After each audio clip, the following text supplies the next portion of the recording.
الله من قرأ الفاتحة.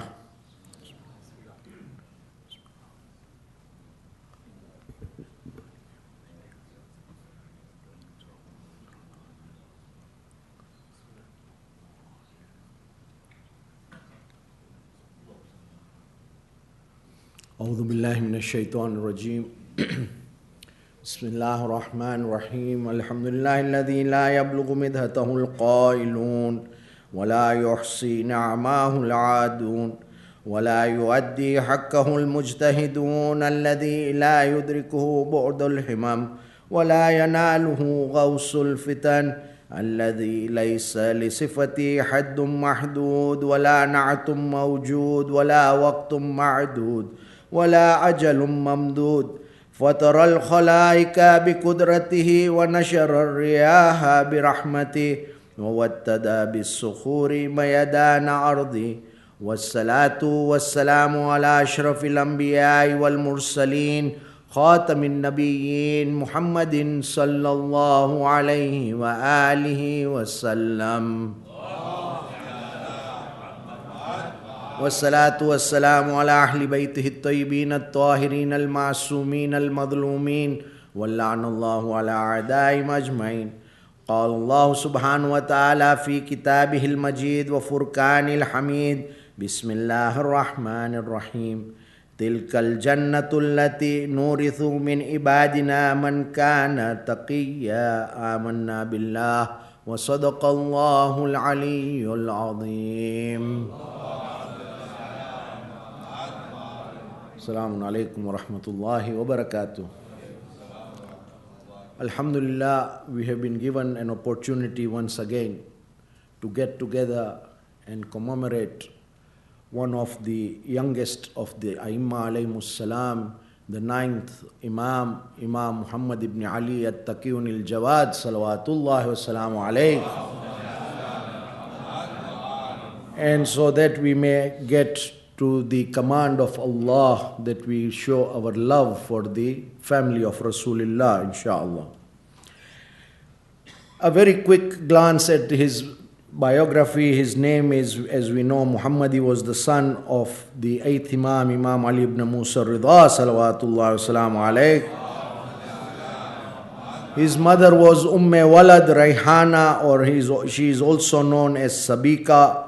His birth date was 10th of Rajab in the year 195 Hijrah in Medina. Amongst his titles is Al-Jawad, the generous, At-Taqi, the pious, Az-Zaki, the pure, Ar-Radi, the satisfied, Al-Murtada, being satisfied with. Imam Jawad alayhi salam was the only son of the 8th Imam. He was the only child, and Imam was very young when his father was martyred. When the 8th Imam was martyred, the 9th Imam was only 7 years old. Imam had, in that short period, also accompanied his father for his farewell pilgrimage, and we used to even communicate with his father at that young age also. And Imam paid a very high attention to fiqh and jurisprudence in his lifetime. Imam had 4 children, 2 sons, the 10th Imam, Imam Al-Hadi alayhi salam, and Musa, and 2 daughters, Fatima and Imama. Based on the title of the 9th Imam, At-Taqi alayhi salam, let us take this opportunity to comprehend one of the most important aspects of the teachings of Islam, and especially of the Ahlul-bayt alayhimus salam, and that is the term taqwa. In the ayah we recited, the ayah is from Surah Maryam, ayah number 63, where Allah says, "This is the garden which we cause those of our servants to inherit who adopt taqwa."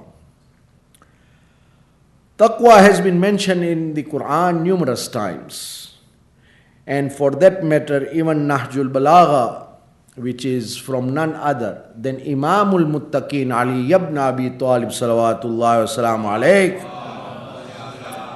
the Imam has placed emphasis on this very many times also. So let us look at this term taqwa. What is taqwa? Sometimes in Farsi or in Urdu, it is translated as parhezgari.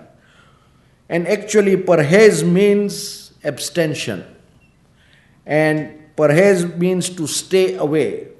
Rather, it is also used, for example, when a diabetic is told to take care of his diet, he is also told to do parhez. Whilst in English, taqwa has been many times translated as fear of Allah. However, ulamas explain that taqwa is neither abstinence nor fear of Allah. It is from the word waqa, and it means, according to Ar-Raghib in his dictionary, to guard, to protect, to preserve, and to shield oneself from the temptations of disobeying Allah subhanahu wa ta'ala. Amir al-Mu'mineen Imam Ali ibn Abi Talib salawatullahi wa salamu alayh explains the term taqwa by comparing it with its opposite, which is fujur. And we will discuss fujur a little later, inshallah. He says that taqwa is like a strong fortress and fujur is a weak shelter which cannot protect its inhabitants and cannot save those who seek shelter in it. What it means is, and he also says in another place, he says, if you acquire taqwa today, it will be a protection for you and a shield for you in this world, and tomorrow it will become a path for you to Jannah. And here Imam has used two specific words that we need to understand. He says it is a hirz and it is a junnah. Hirz means protection, junnah means it is a shield for us. Now, to understand this in a simple manner, taqwa does not mean isolation. It does not mean running away or cutting loose, as we say, running away from situations.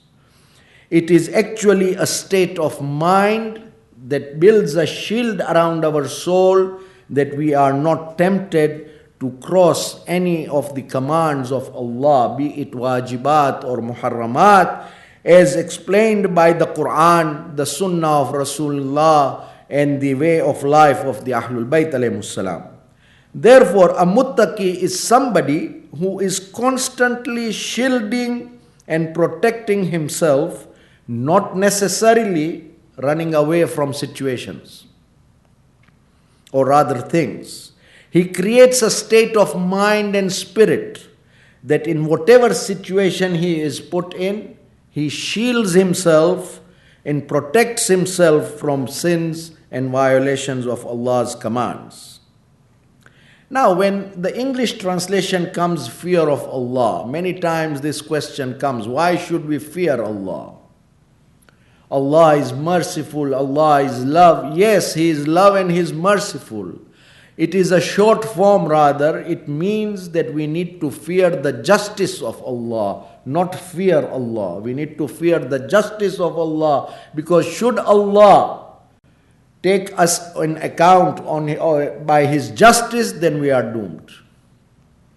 And that is why we have this dua that we recite quite regularly, and we say, Rabbi amilna bifadlik wa la tu'amilna bi'adlik. Ya Allah, account me with your grace and mercy, not through your justice. Because if Allah was to take our account through His justice, then we have an issue with ourselves, as we all know ourselves.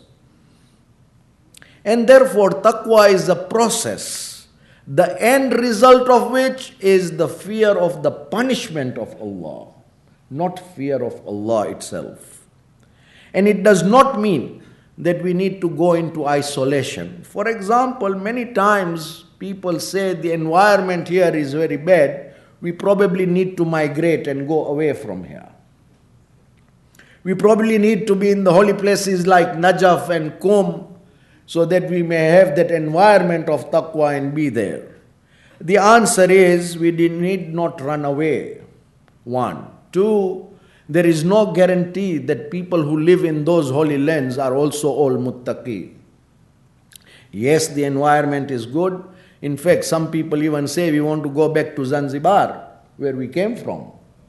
Because times were good. Yes, times were good, but we need not run away from the situations that we are.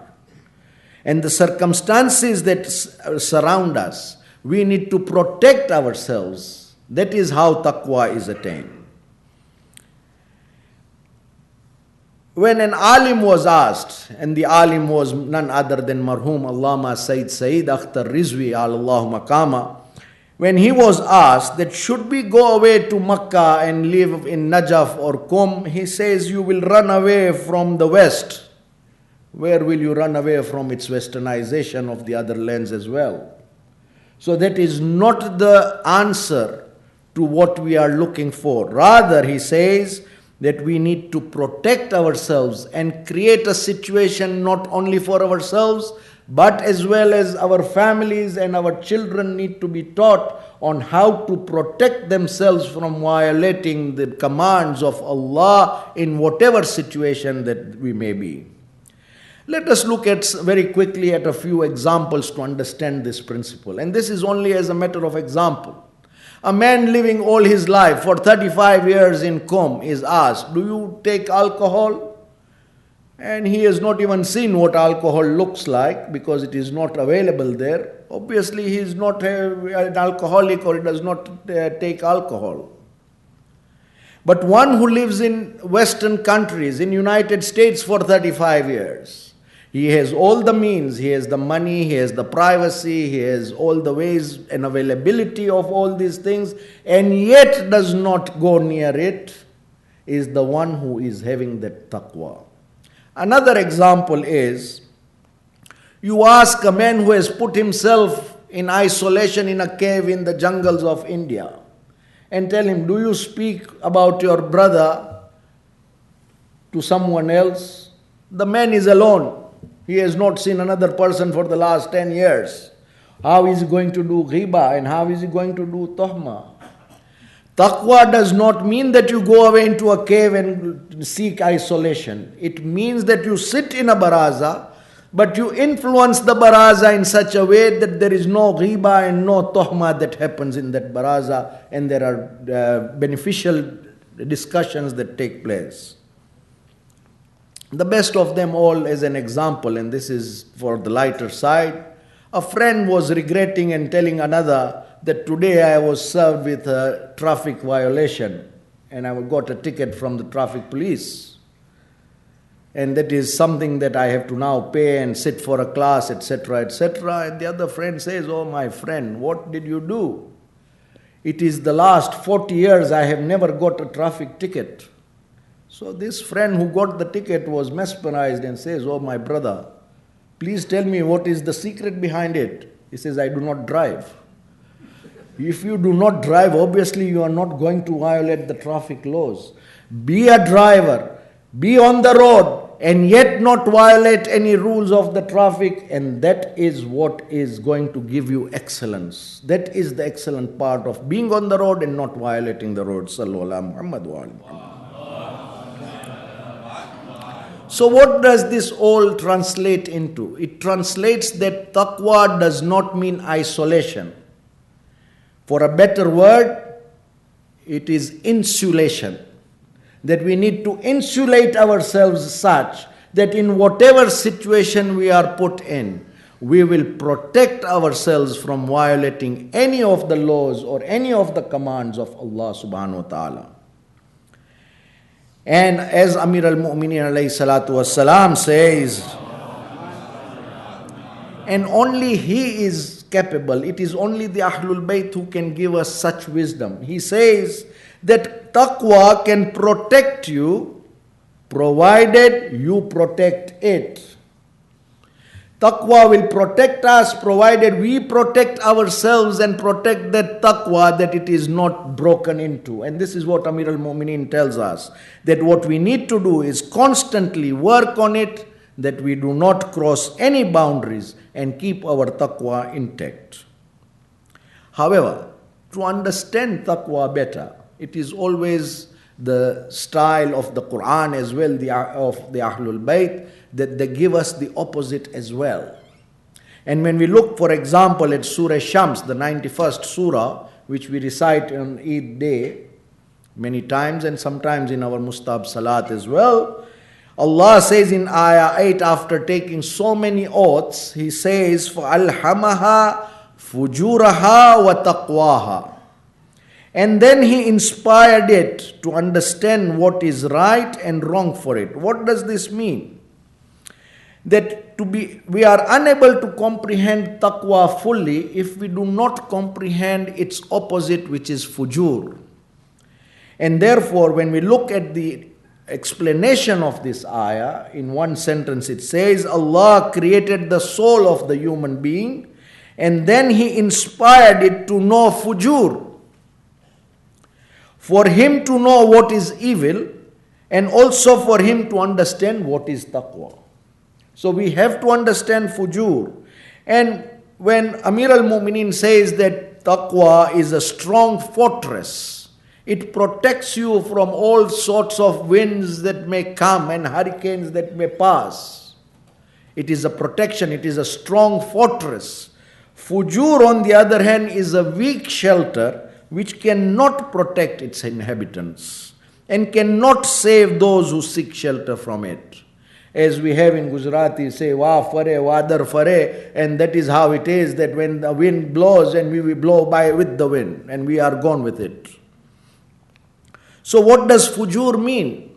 Fujur means immorality, impiety, shamelessness, wickedness, depravity, what we call behayai, and lack of shame and haya. However, fujur, like taqwa, has different levels. The first level of fujur is committing a sin. A person who commits a sin goes towards fujur, but that is the lowest level. Then a person who not only commits the sin, the second level is he brags about what he is doing. That is a higher level of fujur. The third is being a fasiq. That is even further to that. The next level is even further, when he is openly and publicly committing sin, not caring about the commands of Allah and does not care about what Allah has said. However, more than that, the worst form of fujur is announcing and displaying it, publicizing and promoting that sin. That is the highest level of fujur. By public announcement. He is the worst of those who are fajr. So let us look at another ayah of the Quran before we get to an example of fujur as well. Sallu ala Muhammad wa ali Muhammad.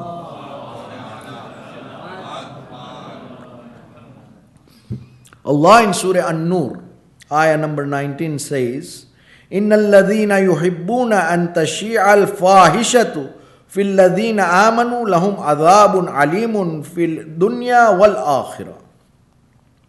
Surely as for those who love that immorality or scandal should circulate respecting those who believe among mu'mineen, they shall have a grievous chastisement in this world as well as the hereafter.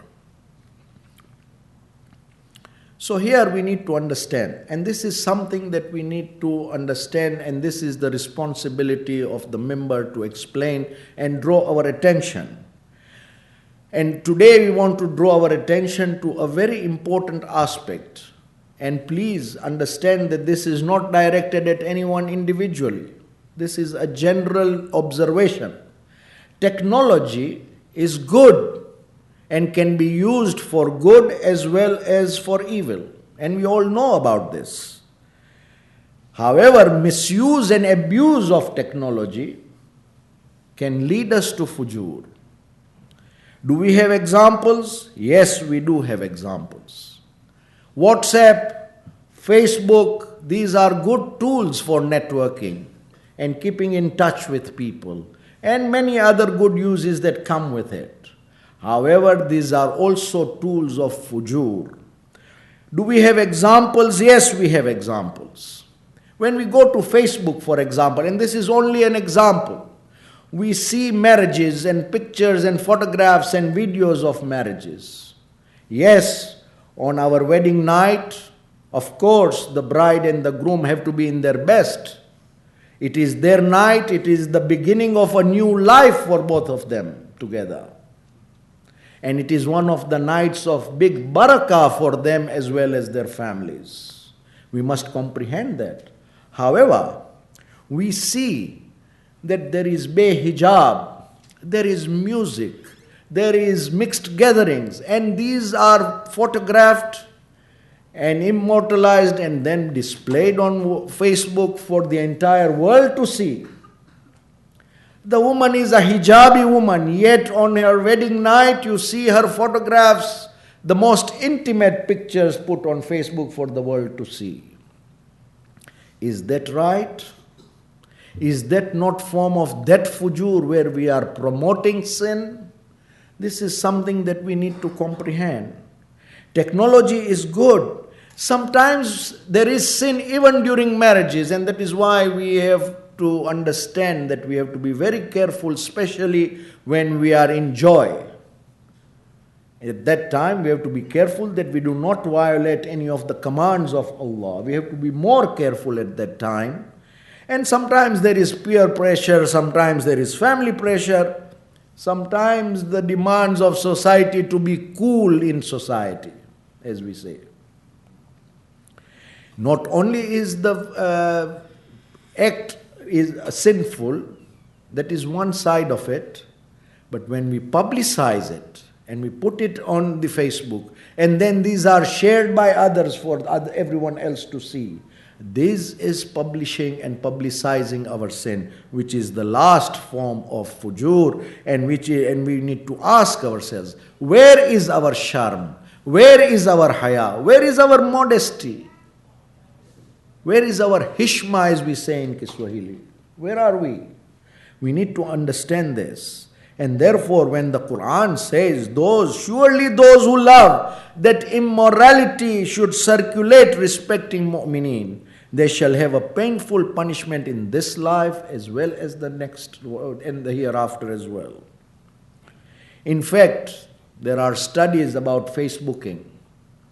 And there is a study especially by the University of Bergen of Norway who says Facebooking has become an addiction in similarity to drug addiction, alcohol addiction, and chemical substance addiction.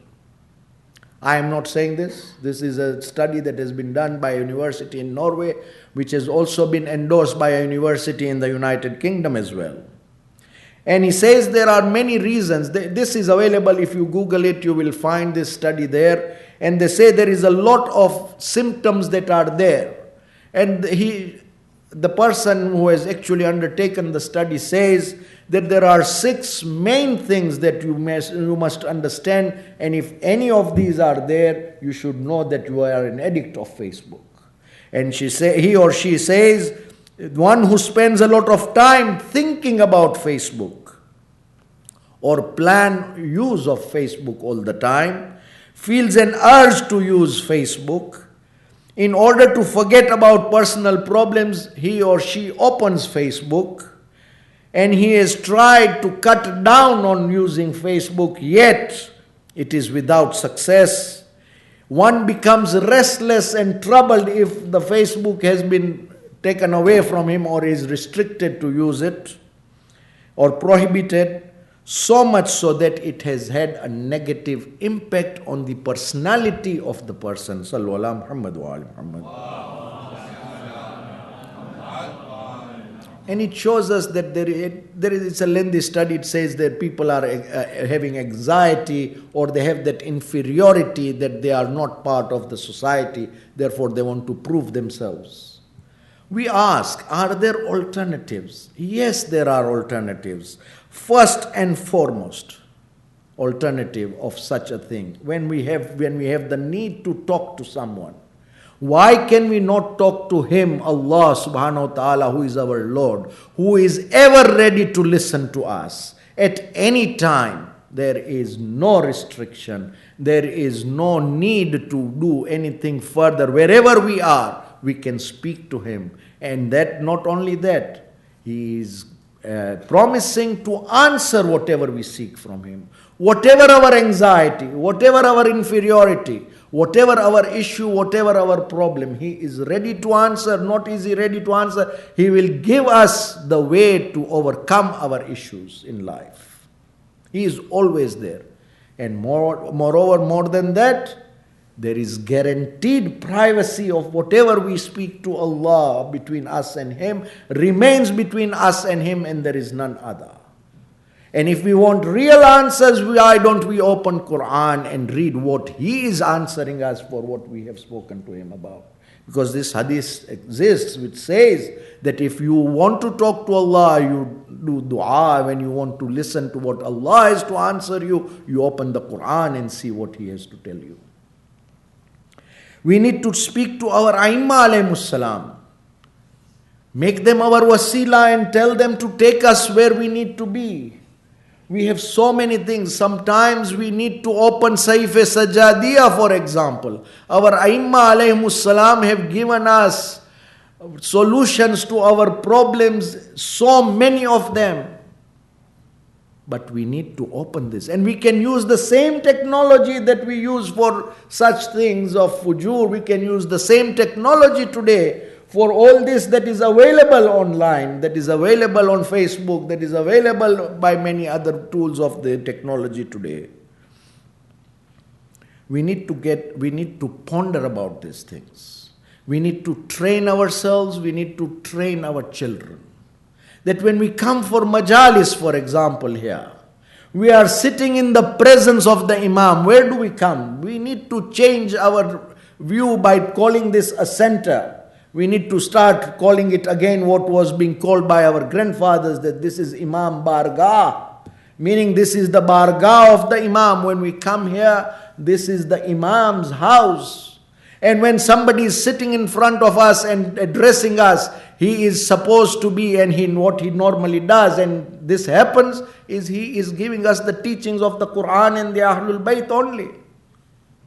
So why are we engrossed in playing games with our phones? And why are we distracting not ourselves, but others as well?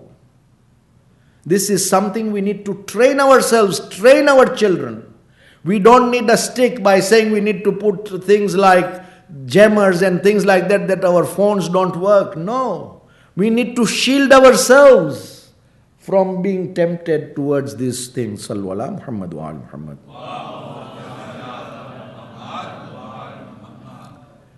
Our 8th Imam, Imam Ali ibn Musa Ridha, salawatullahi wa salamu alayhi,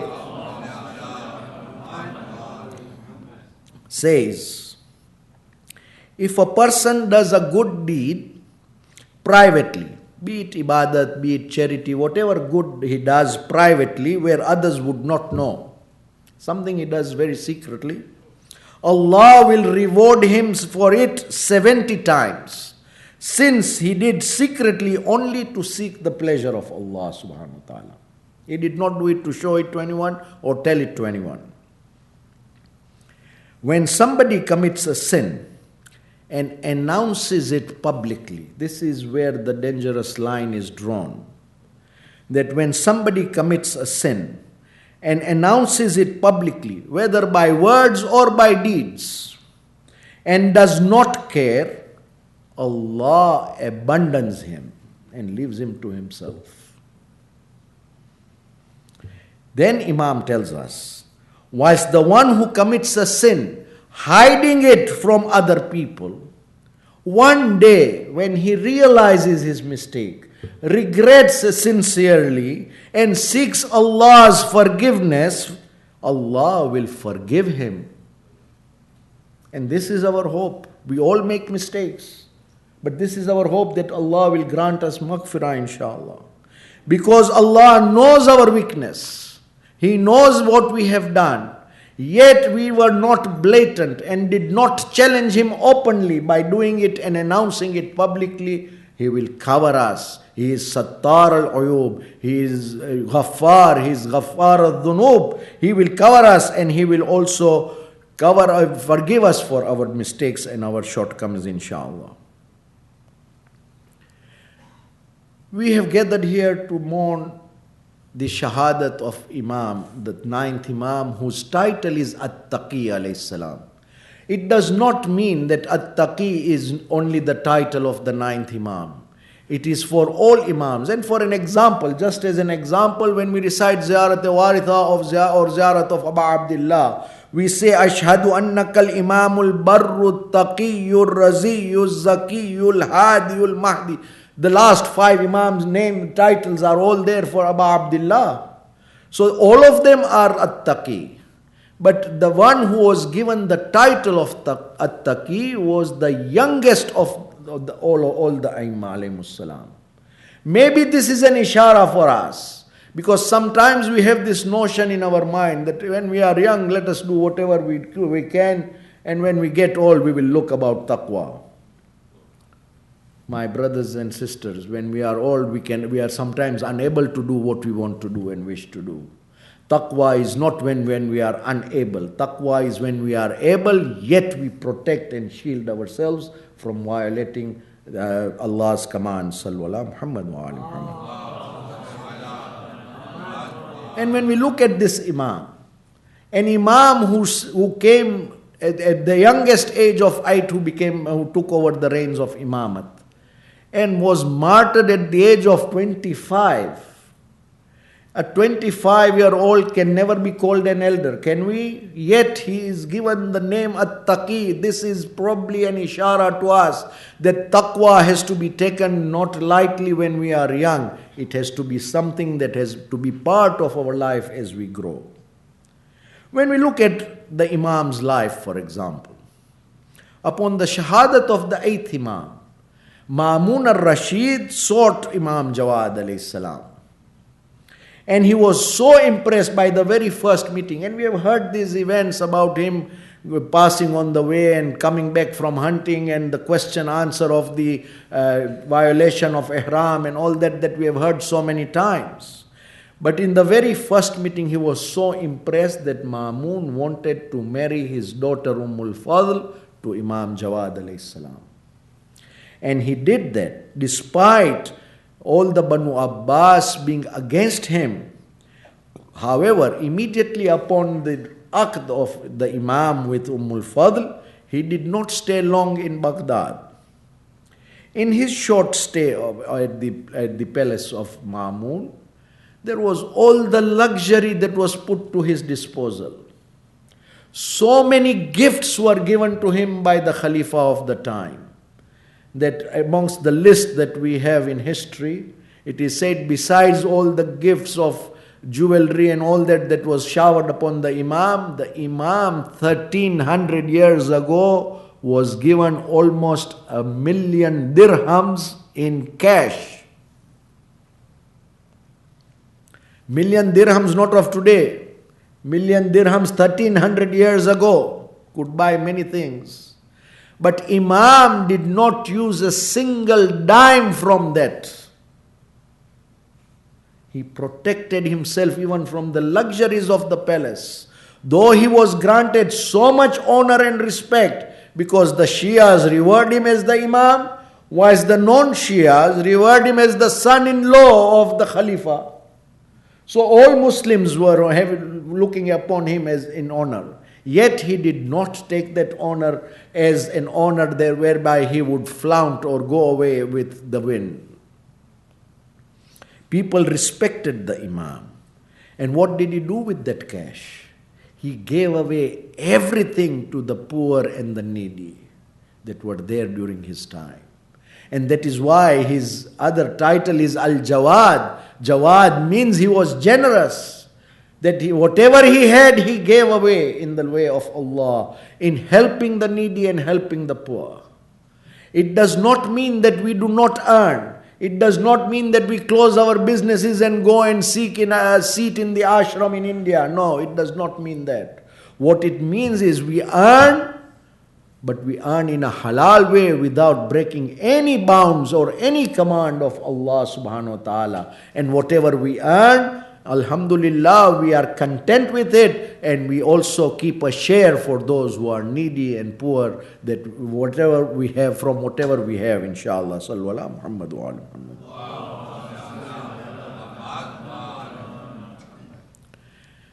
During this short stay in Baghdad, there was a Shia of the Imam who came to meet the Imam.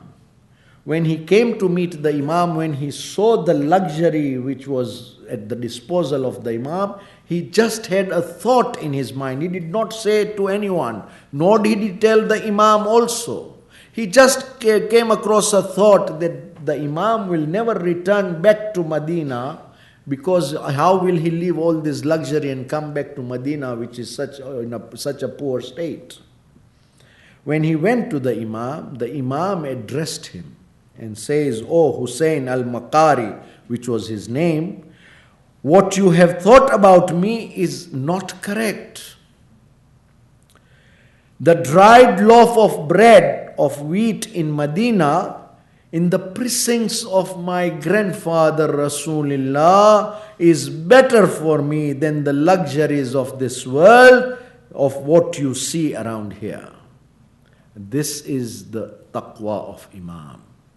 That the luxury did not make him become blinded, or did not make any difference in his piety. Imam immediately with his wife al-Fadl, who was the first wife of his, went towards Medina, left Baghdad. And al-Fadl was never contented with the Imam and always wrote letters to Ma'mun complaining about the Imam. However, in the lifetime of Ma'mun never paid any attention to his daughter about complaints against Imam Jawad alayhi salam. He never accepted that. However, Ma'mun died in the year 217 Hijrah at a very young age. Immediately his successor Mu'tasim, when he came to power, he called upon the Imam to come to Baghdad. When this happened, Imam Jawad alayhi salam announced in Medina that this is going to be my last travel. You will not see me again. When Ma'mun has died, they will kill me within 30 months of his death, and I will also be martyred like my father. But O my companions, you should know that this young son of mine, who was 8 years old, also Imam al-Hadi, is your next Imam. You will take your instructions from him. And Imam Jawad went towards Baghdad. And we know that whenever the Khulafa or the enemies of the Ahlul-bayt, they could not see, they were so envious of the respect and honor that the Imams of the Ahlul-bayt commanded, that when they could not argue, when they could not do anything about it and they could not fight it, the last resort was to plan and plot to kill them. And this is exactly what Mu'tasim did. Mu'tasim is said to be under the eager ear, and he was given the ears. He gave his ears to one al-Fadl, was the wife of Imam Jawad, and the other was Yahya ibn Aktham, who was the chief Qadi, who had always been envious of the Imam, because when Imam had always won him against all these debates that were held. However, Mu'tasim was anti-knowledge. He was not only illiterate, but whoever was learned, he persecuted them and even killed so many ulamas of the time. At that time, Mu'tasim sent poison.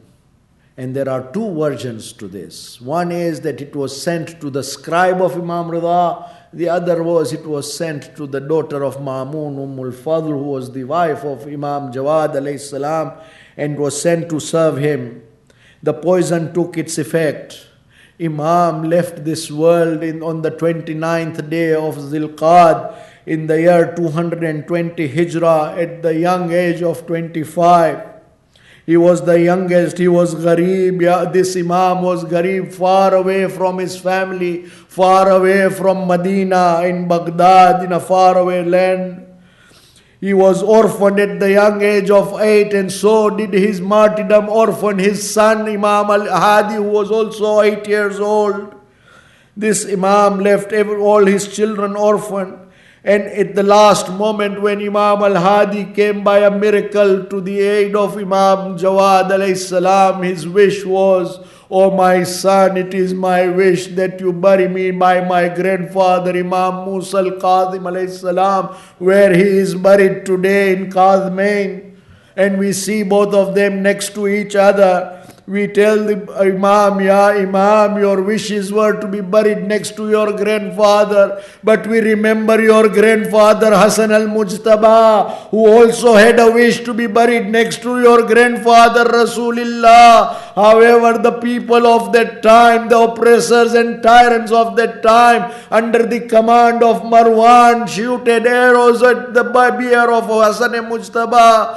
Such was the situation that Imam Hussein had to bring the body of Imam Hassan back to the home to remove the arrows from his body that had been struck in his body.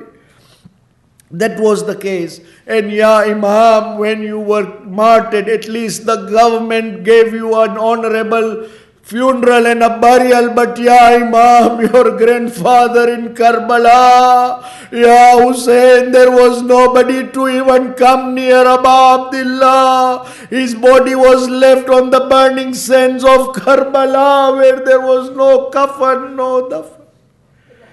ألا لعنة الله على القوم الظالمين وسيعلم الذين ظلموا أي منقلب ينقلبون إنا لله وإنا إليه راجعون. مات حسين.